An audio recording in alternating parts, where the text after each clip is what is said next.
Good morning, everyone. So, we'll be discussing about the surfactant mediated separation processes. And in the last class, the surfactant based separation process can be categorized into three processes. One is cloud point extraction that we have discussed in detail in the last few classes, and micellar enhanced ultrafiltration and liquid membrane. In last class, whatever we did, we talked about a detailed analysis of cloud point extraction, and we have seen the design of the cloud point extractor, and we have seen one particular example how to design a cloud point extractor. Okay. Now, so we solved a problem. This problem was based on it was given that your extraction of a particular dye using the cloud point method using a non-ionic surfactant. Now, we have seen that given a particular concentration of the dye and to what extent we have to remove, suppose that concentration is known, then what is the surfactant required to separate to effect that kind of separation to that particular extent. Now, in today's class, we will first solve a problem, another problem on cloud point extractor, and then we will move on to the next topic, that is micellar enhanced ultrafiltration. Okay. So, in today's problem, again it is a problem of dye separation, because the parameters for the dye with the surfactant with the non-ionic surfactant is known to us. So, we will be again talking about a dye separation problem, but in this case the surfactant amount is given and the feed concentration is given. We have to find out what will be the dilute concentration or what is the final concentration of the dye in the dilute phase, that will give you the extent of separation. Okay. So, this problem, this example talks about a dye is removed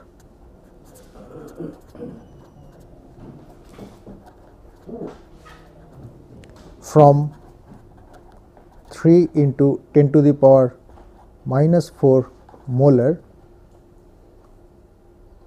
concentration using cloud point extraction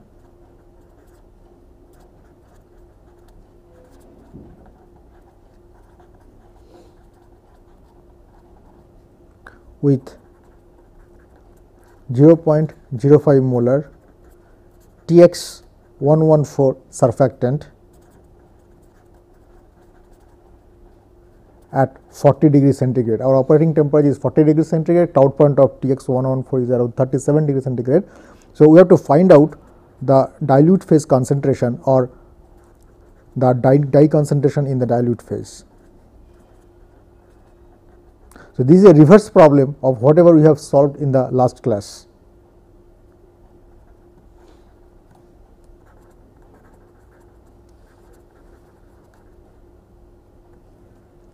Okay. So, let us look into the solution and let us write down the design equation for the cloud point extraction.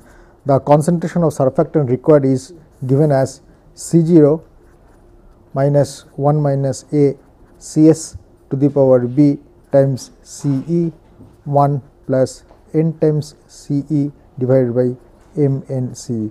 This is a design equation for the surfactant concentration given a feed concentration of dye, that is C naught, and a dilute concentration and dye concentration in the dilute phase and the aqueous phase, that is Ce, and A, B etc. the isotherm Mn etc. the isotherm constants, and AB are the properties the constants those are related to the various properties of the surfactant system.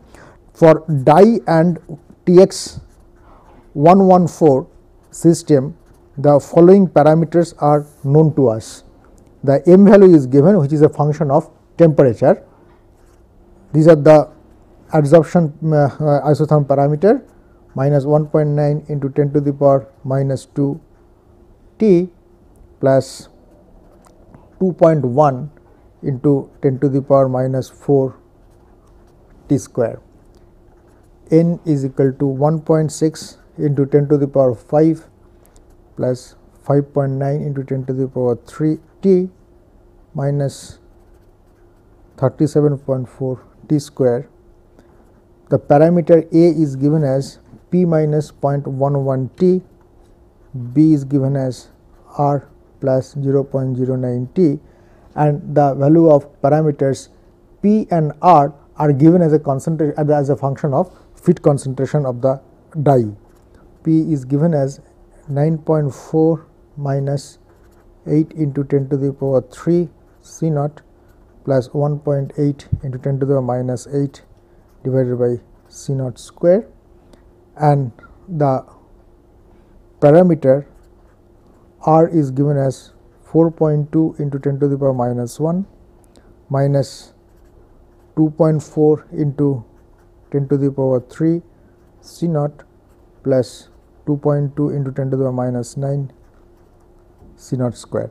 So, these parameters A and B are their functions of temperature, and the parameters P and R are the function of feed concentration of the dye. Those are given, those are known for the dye TX114 system. Now, knowing these relations, now let us proceed for the solution, given that and it is given that for this system TX114 and dye system, the value of P can be evaluated if you put the value of C naught as 3 into 10 to the minus 4 molar, and in the relations the P and R are given as P turns out to be 7.2 and R turns out to be minus 0.276.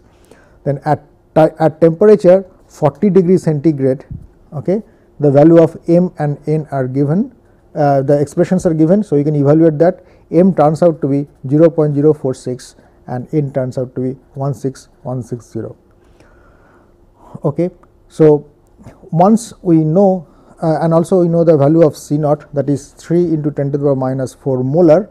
So, you can evaluate the other parameters, and once you know the temperature T, you know the value of P, you can evaluate the value of A, that is 7.2 minus 0.11 into 40, that turns out to be 2.8. Just put the values in the correlations.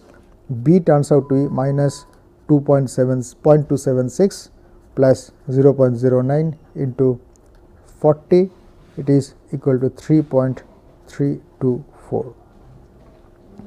Okay.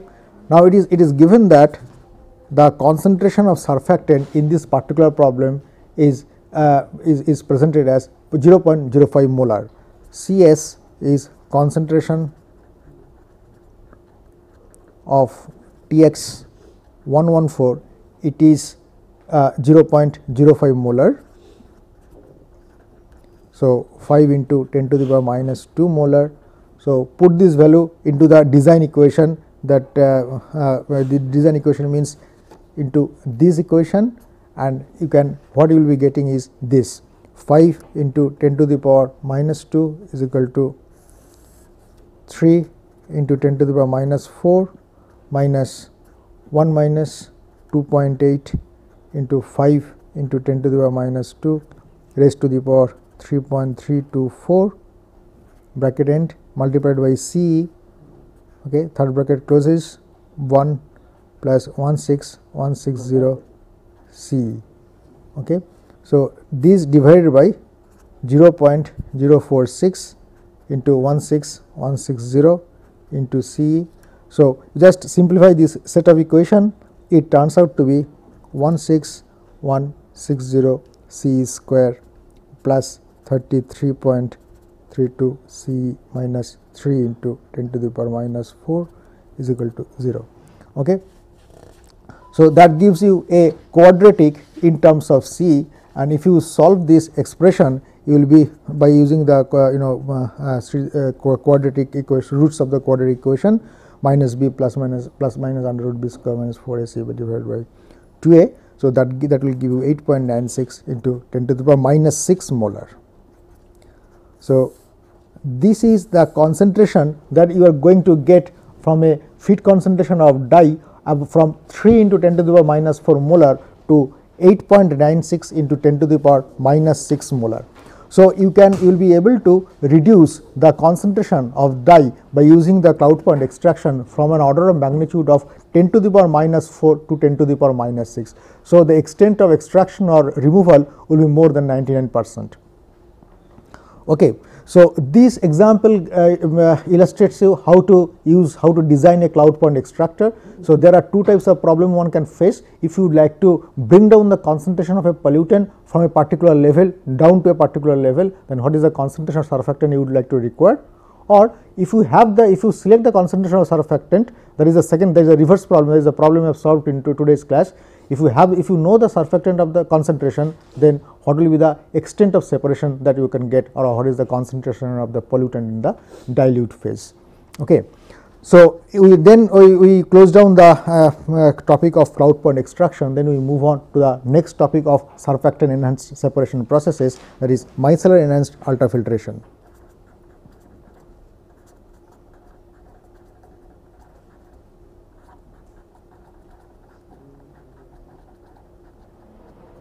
This is a recent topic, and this topic started developing. The first paper that appeared on this particular topic, it appears in the year of early 1980s. Okay. And Professor Cameron is pioneer on micellar enhanced ultrafiltration. In fact, he has developed this topic and this particular technology, and this technology is still under laboratory research scale, and it is not, it has not gone up to the commercialized or the plant scale. Okay. But the idea is you can use the surfactants in order to effect a good separation of organic or inorganic pollutants. Now, let us look into the surfactants. What are surfactants? Surfactants are nothing but the surface active agents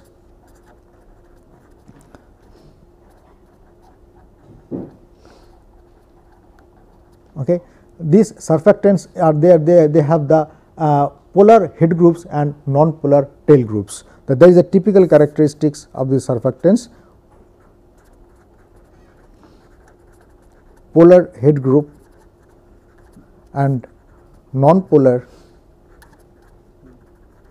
tail. That means polar head group means they love the aqueous solution, they like the ionic environment,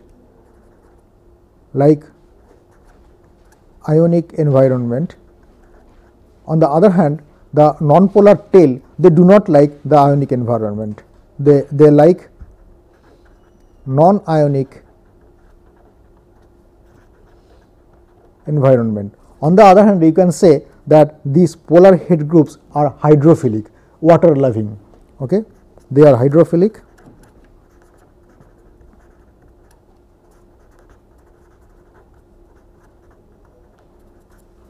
and these non-polar tails, they are hydrophobic.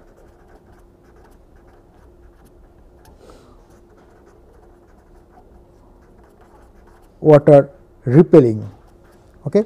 So, these are the typical characteristics of the surfactant. In fact, in the last class when we discussed about the cloud point extraction, if we put surfactants in an aqueous solution, the surfactants will be always align themselves, surfactant molecules will align themselves across the air water interface, pointing out the hydrophobic tail towards the air and hydrophilic head towards the water.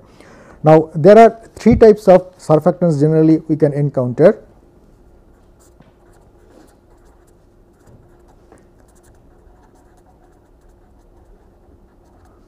Types of surfactants, first one is ionic surfactant. Okay.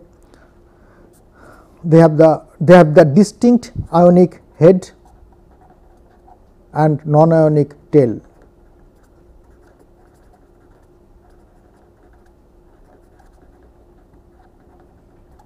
And non-ionic tail. The example is sodium dodecyl sulfate.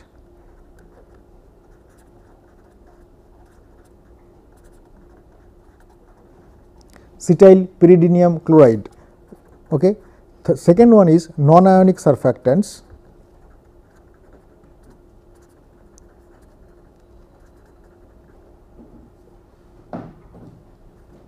These non-ionic surfactants, they are non-ionic in nature. They are entirely non-ionic in nature. That means they are always hydrophobic.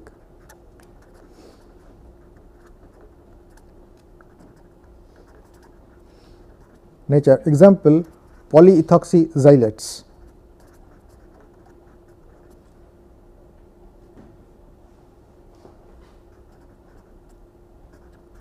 In fact, these are a family of various ethoxylase compounds. Third one is zwitterionic ions surfactants. They have both ionic and non-ionic characteristics.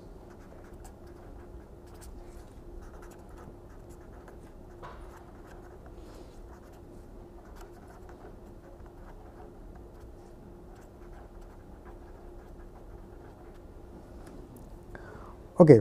So, these are the various kinds of surfactants we will encounter. Next, we talk about the ionic surfactants only. If you remember,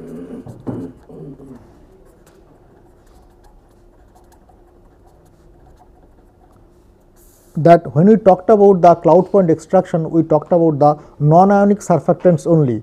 Cloud point extraction is a process. The cloud point is basically distinctly featured by the non-ionic surfactants. On the other hand, in micellar enhanced ultrafiltration, you can use both ionic and non-ionic surfactants to remove the pollutants. But if you would like to remove the metal ions or the ionic pollutants, you must be having ionic surfactants. Now, let us talk about the ionic surfactants first.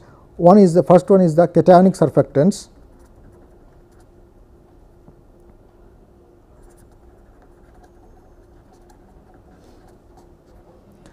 Example is CPC, cetyl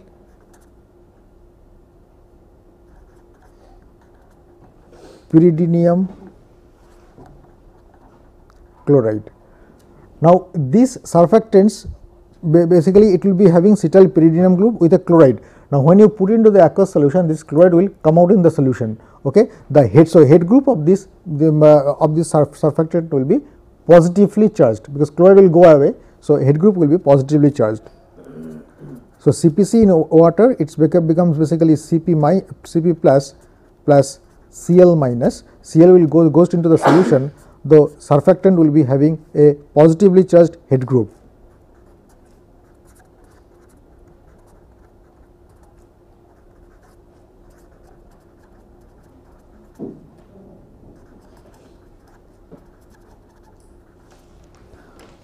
Now, second one is anionic surfactants.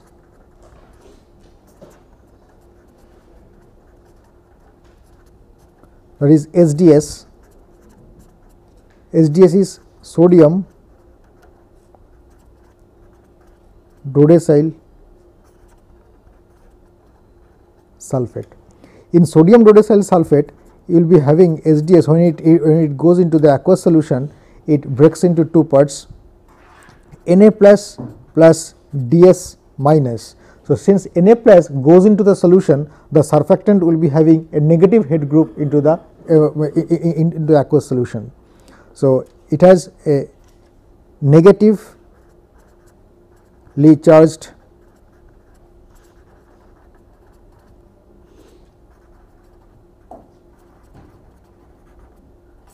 head group. So, therefore, you can have your surfactant. So, depending on the situation, you can either select a cationic surfactant or you can select an anionic surfactant depending upon your need. And what is that need and how to select the surfactant, that will go detail into the next few minutes. Then we talk about the concept of critical micellar concentration. Although we have already discussed a lot about the critical micellar concentration regarding the discussion of cloud point extraction, I would like to go into this discussion once again. As I said earlier, that when you dissolve the surfactants into the aqueous solution, the surfactant molecules will align themselves such that the hydrophilic head will be or the polar head groups will be pointing towards the aqueous solution, and hydrophobic tail groups will be pointing towards the air. Now, if you keep on increasing the surfactant concentration beyond a particular concentration, all these surfactants will not stick to the surface, they will come to the bulk of the solution having the thermodynamically favored configuration with the minimum possible energy. What is that configuration? That will be a sphere. So, these surfactants will produce spherical agglomerates of this with the surfactant monomers. These agglomerates are called micelles. Now, the concentration beyond which this particular this separation of this configuration of the surfactants will occur, this concentration is known as the critical micellar concentration. So, therefore, beyond critical micellar concentration, the surfactants will form agglomerates or globules, spherical globules called micelles.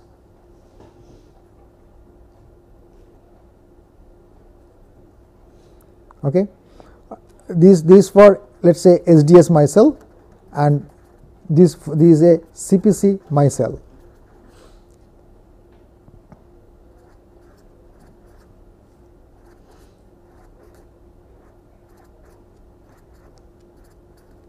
So, hydrophilic head groups will be pointing towards the water environment, and hydrophobic tail group will be pointing towards the core of the sphere. So, these spheres will be having a polar outside surface and a hydrophobic inside surface. So, this core will be definitely hydrophobic, but the nature of the hydrophilic outer surface will be depending on the kind of surfactants that you are selecting. If you are selecting a sodium dodecyl micelle sodium dodecyl sulfate as the surfactant, then sodium will goes into the solution, this outer surface will be negatively charged. So, all these polar head groups will be having a negative charge residing over there. On the other hand, if you talk about if you select a cetyl pyridinium chloride micelle, a surfactant, this chloride will go into the solution, the outer groups will be positively charged. So, this micelle will be having the positively charged outer surface on it. Now, typically, what is the fundamental of MEUF, that will be coming to later on, but before that we would like to find out what is the typical concentration of typical values of this critical micellar concentration. Typically, the value of CMCs are pretty low. For SDS micelles, the value of CMC will be 8.1 millimolar.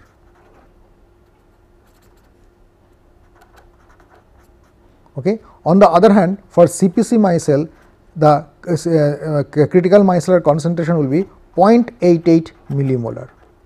So, these values are pretty low, and you can have if you increase the surfactant beyond that particular concentration, you will be getting the formation of the micelles.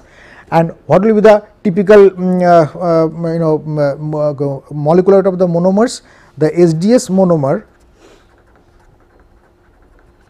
will be having a molecular weight typically 288, and CPC monomers, they will be having a molecular weight around 340, and in a typical SDS micelle, the agglomeration number, the aggregation number will be roughly around 60.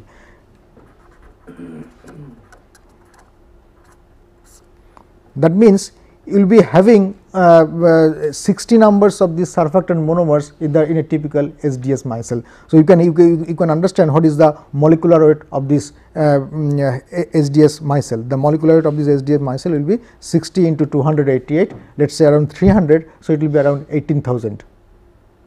Okay. On the other hand, the aggregation number of CPC will be around 120. Or around 100 or around 120. So, you will be having the molecular weight of this CPC micelle will be 120 into 340, it will be roughly around 40,000 or so. Okay.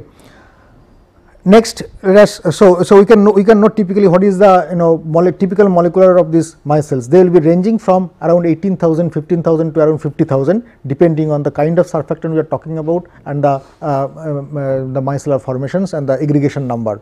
And what is the typical size of these micelles? These sizes of these micelles, there is no clear cut size of this micelle. That means, you will not be having a unique peak of the size distribution. What you will be getting? You will be getting a distribution of the size distribution of various micelles. So, basically you will be getting a distribution between, let us say, 2 to 10 angstrom. That will be the range of the various micelles, and I am talking about the average size of the micelles. So, you will be getting a distribution of the sizes, and from that, so that means in a solution, depending upon the concentration, you can have a micelle of lower molecular weight, as well as you can have a micelle of higher molecular weight. So it will be a polydispersed medium, it will be a polydispersed solution.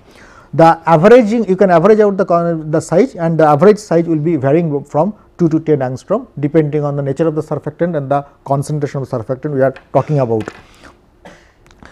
Now, these surfactant micelles will be larger in size, they can be separated by the ultrafiltration membrane. Okay, that is the idea. I think these will be in nanometers, 2 to 10 nanometers. They will be 2 to 10 nanometers. So, it will be in the range of 20 to 100 angstrom. That will be the range of the ultrafiltration membrane. So, ultrafiltration membrane will remove these micelles. Okay. Now, next we will talk about how to determine the critical micellar concentration. That is very important.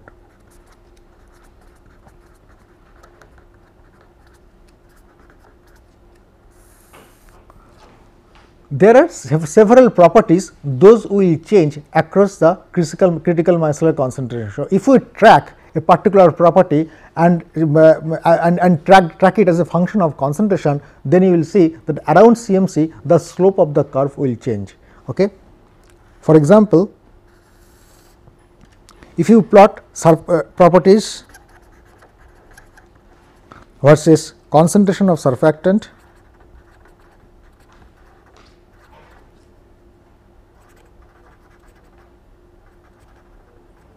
okay, the surface tension will be more or less constant, then it will reduce around CMC. Okay. The conductivity, the easiest one is electrical conductivity. I am talking about the CMC determination of non-ionic ionic surfactants. Okay. If you increase the concentration of the surfactant, the conductivity increases.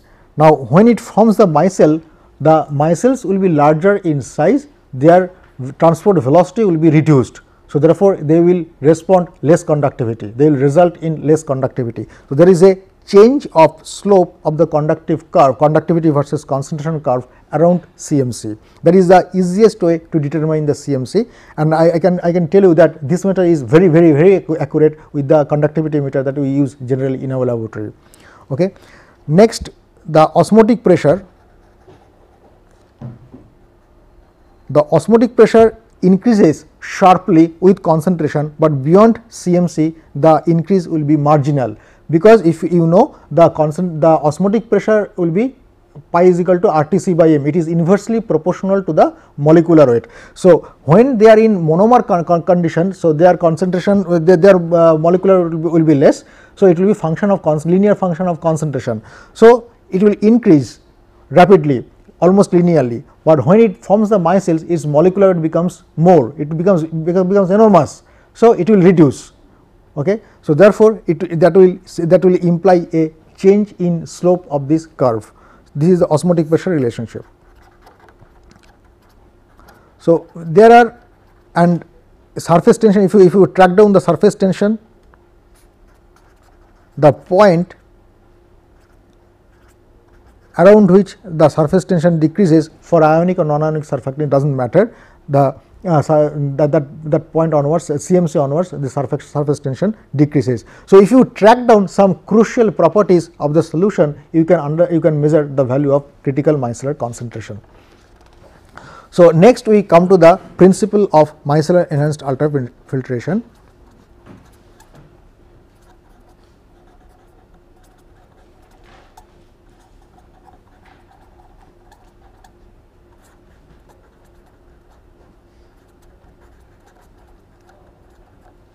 Okay. Now, let us talk about the formation of the micelle onwards. So, we have let us say cationic surfactants,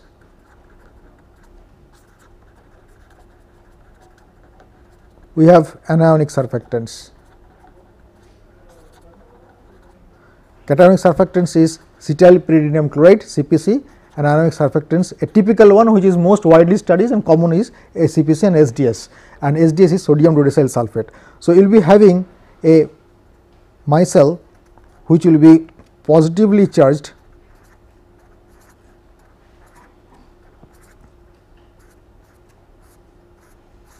in case of CPC and micelle whose outer surface is negatively charged, okay, in case of SDS.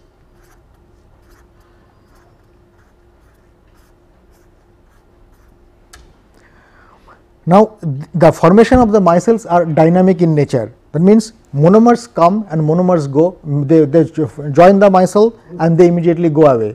So, the concentration of the surfactant, so there will be, so after formation of beyond CMC there will be two surfactant species present in the solution. What are these two? One is the surfactant monomers, another will be the surfactant micelles, and this formation of the micelle formation is dynamic in nature. That means, at every instant of time some monomers will come and join the surfactant, some will leave. Okay. So, therefore, there will be an equilibrium.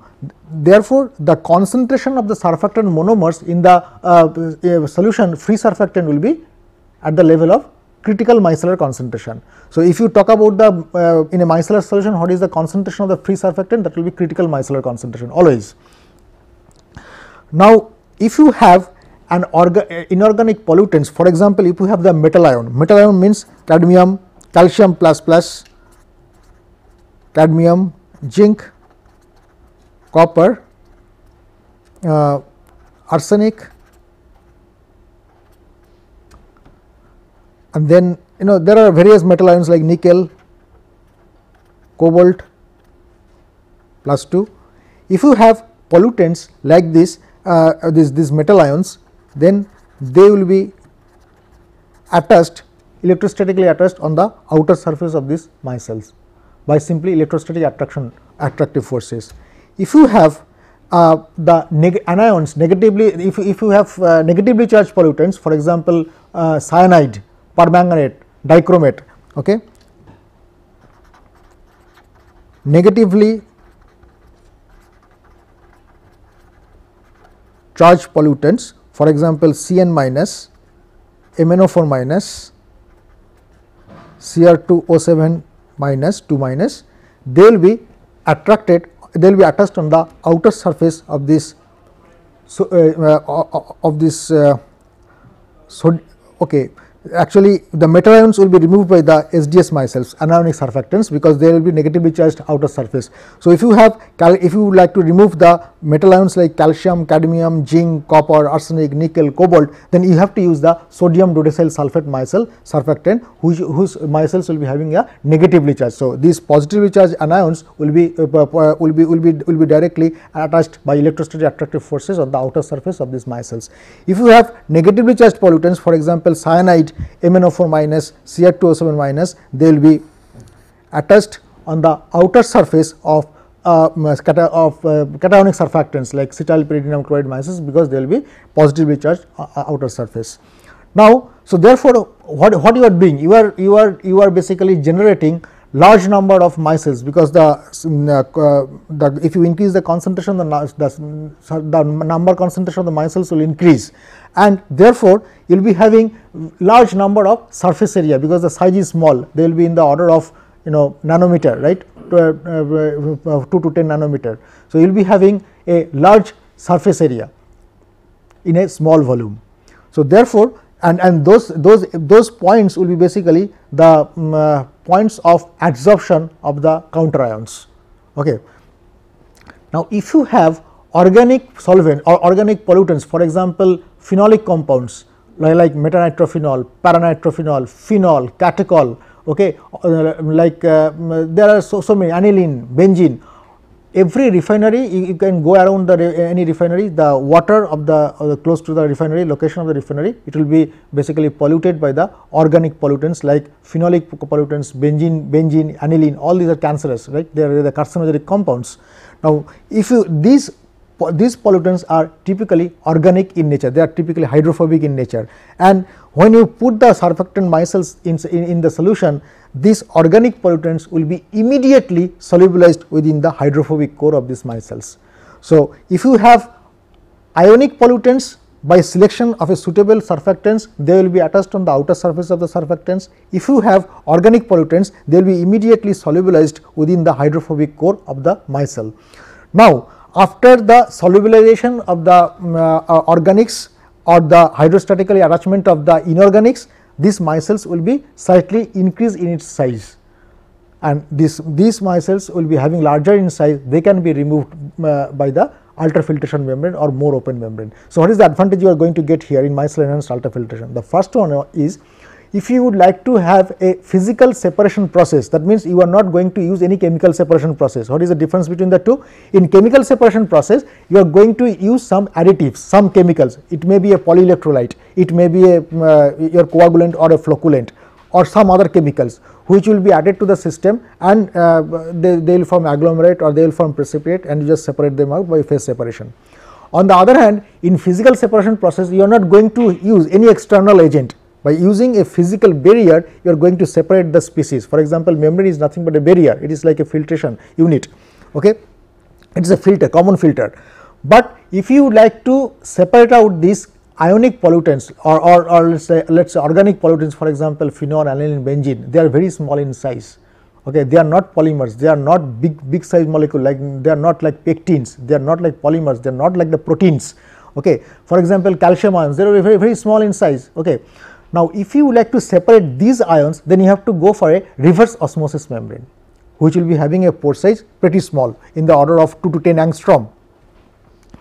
Now, if you remember the previous discussions, the reverse osmosis, the minimum operating pressure is 25 atmosphere onwards. So, therefore, the pump that you are going to use, it will consume huge amount of electrical power.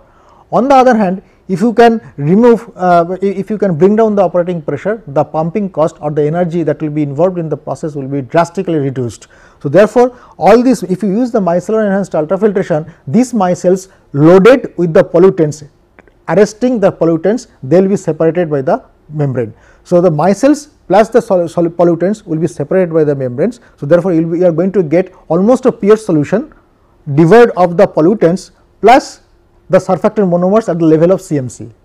But since the CMC itself is a very small concentration, that will not affect much, or if it affects, you can recover the surfactants by a separate technique. Okay. So, that is the idea, and that is the principle of micellar enhanced ultrafiltration. Okay. So, these pollutant loaded micelles, let us say they will be negatively charged, like let us say SDS micelles. The outer surface you can attach, let us say cadmium plus plus or let us say zinc plus plus.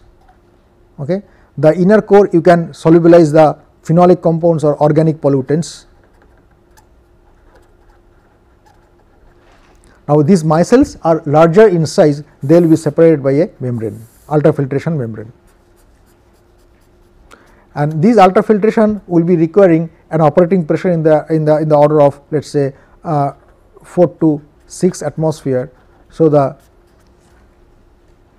the pumping energy will be much less.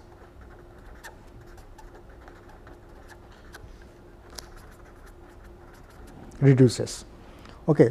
So, that is the principle of micellar enhanced ultrafiltration, and so let us try to quantify various things in the micellar enhanced ultrafiltration. How much, what will be the extent of separation of the particular component, let us say anionic pollutants or the organic pollutants in case of micellar enhanced ultrafiltration, so that you can pinpoint what is the quality of my product water, or what is the second one is what is the productivity, another is the quality, one is the quality, another is the quantity, what is the productivity of the process, how much filtered you are going to get per meter square membrane area per unit time. Okay.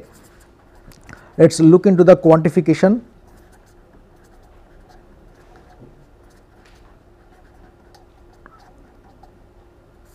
Of MEUF. The first one we look into the extent of solubilization.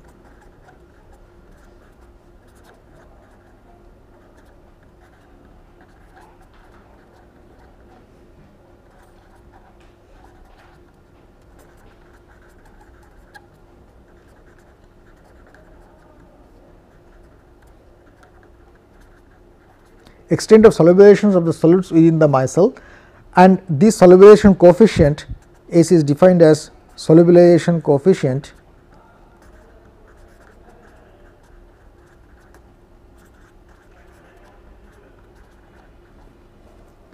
this is defined as C naught minus Cp divided by C naught S minus Cmc. What is C naught minus Cp? C naught minus Cp is amount of solute that has been solubilized within the micelle. C naught is the feed concentration of the solute, the amount of solutes that you are going to have in the feed. And what is Cp? Cp is the permeate concentration of the solute. So, what is the rest amount? The rest amount must have been trapped within the micelle. And if you have free, because we are talking about a ultrafiltration membrane of high porosity, the pore size is much larger, and we are talking about the solutes of very low size. So, whatever the free solutes are present in the feed site, that will be easily permeable to the permeate site. So, there is no effect of concentration polarization on this particular transport of the solutes in this particular case. So, therefore, if you measure the permeate concentration, that will be same as unsolubilized free solute concentration in the feed site, because that is easily permeable. So, the concentration across the membrane of the solute is constant, that means the size is very small and the size of the pores of the membrane are quite large, around 100 times larger than this. So, therefore, C naught minus Cp gives you an idea what is the amount of solute that has been solubilized within the micelle per unit volume of the solution.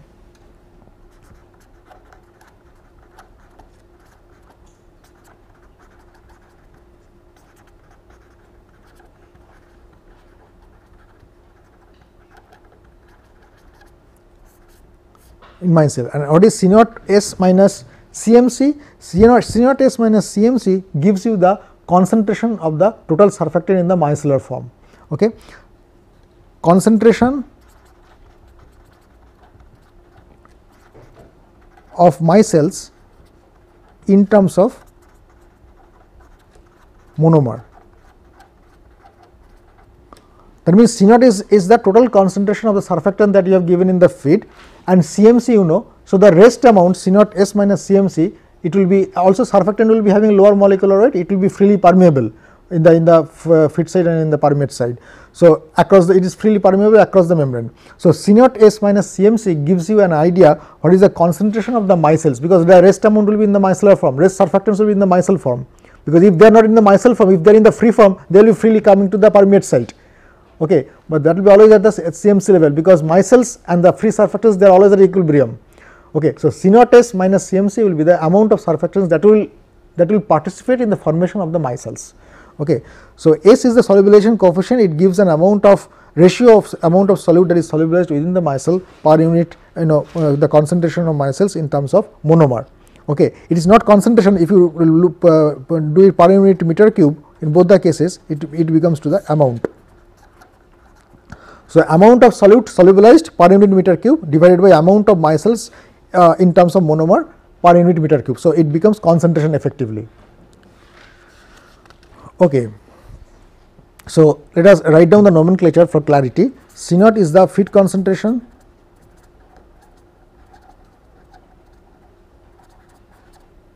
of solute, Cp is the permeate or unsolubilized concentration, because that is same.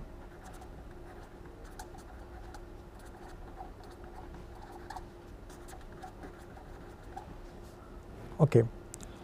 And C naught S is the feed concentration of surfactant,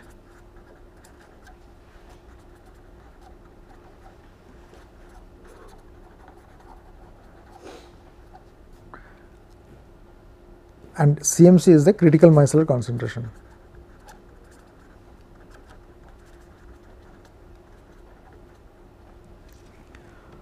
Now, for single component solute system,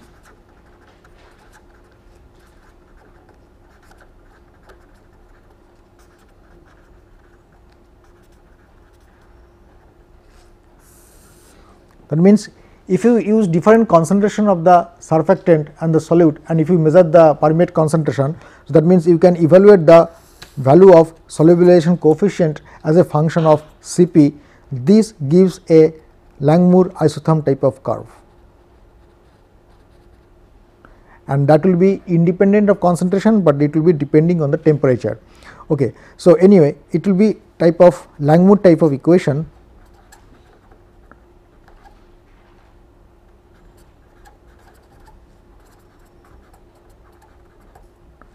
and we can have a Langmuir type of fitting with this variation curve C naught minus Cp, that is the value of expression of S C naught S minus Cmc will be nothing but Q times B Cp divided by 1 plus B Cp. Okay. These Q and B are the isotherm constants.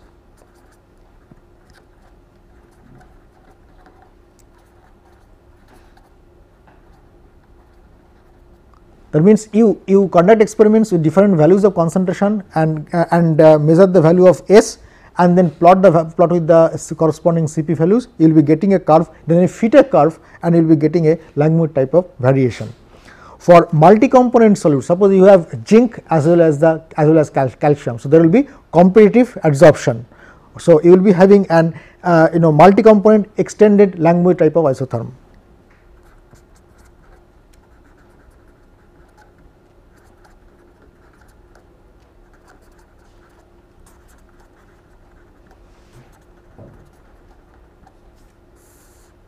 There will be competitive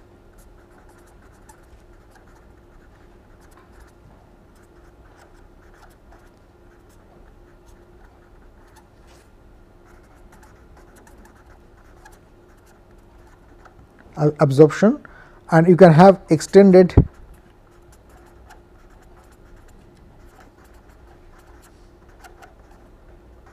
Langmuir isotherm type equation. Okay.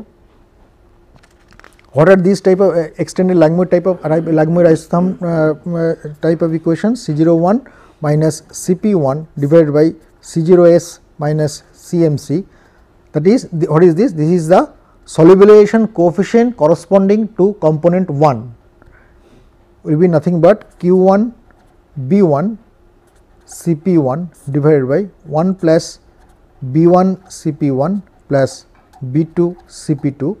The extra term in the denominator gives you an idea what is the interaction between this is called B2 is called the interaction parameter. It gives an idea how the interference of the second component will affect the solubilization of the first component within the micelle. Okay.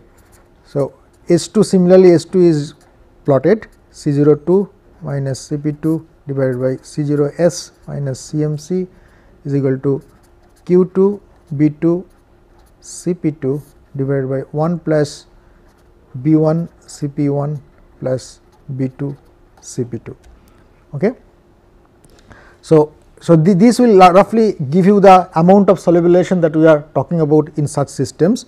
Next we talk about the permeate flux. So, that will give you the quality of the permeate.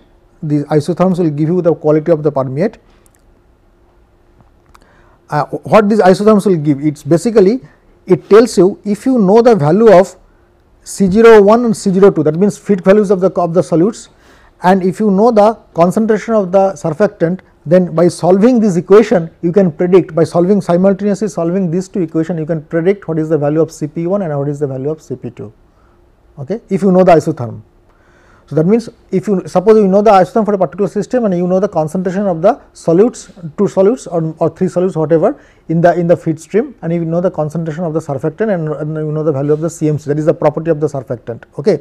So, you can solve these two equations simultaneously and can get the values of this concentration of the solutes in the permeate, and you can get the quality of the permeate. So, next you will get the quantity of the permeate.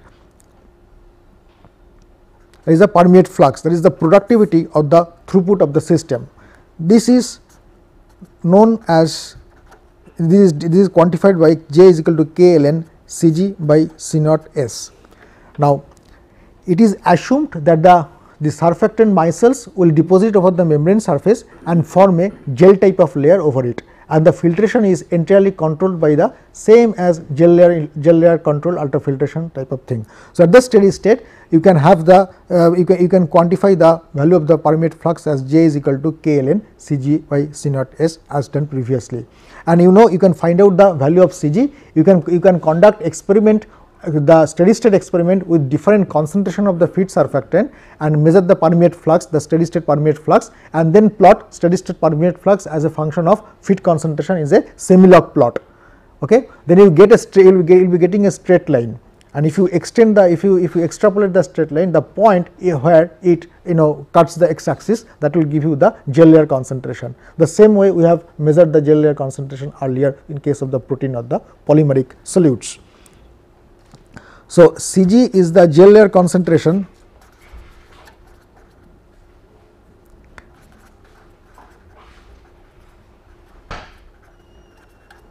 of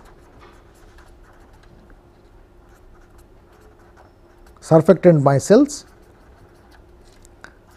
C naught S is the feed concentration of surfactant monomers, and Cg is basically gel layer concentration surfactant in terms of monomers, okay, and K is the mass transfer coefficient. The same way we have determined the mass transfer coefficients earlier. That means, first you have to see whether the flow is laminar or turbulent. If it is laminar, you use the Levex equation to determine the mass transfer coefficient. If it is turbulent, you can go to the Dietz-Boelter type of correlation to estimate the mass transfer coefficient. Now, determination of gel layer concentration is quite important.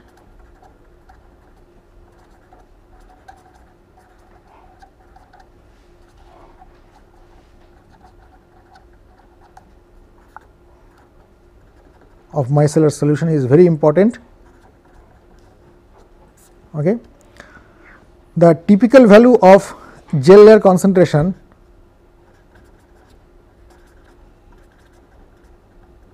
for CPC micelles, this is around 366 kg per meter cube.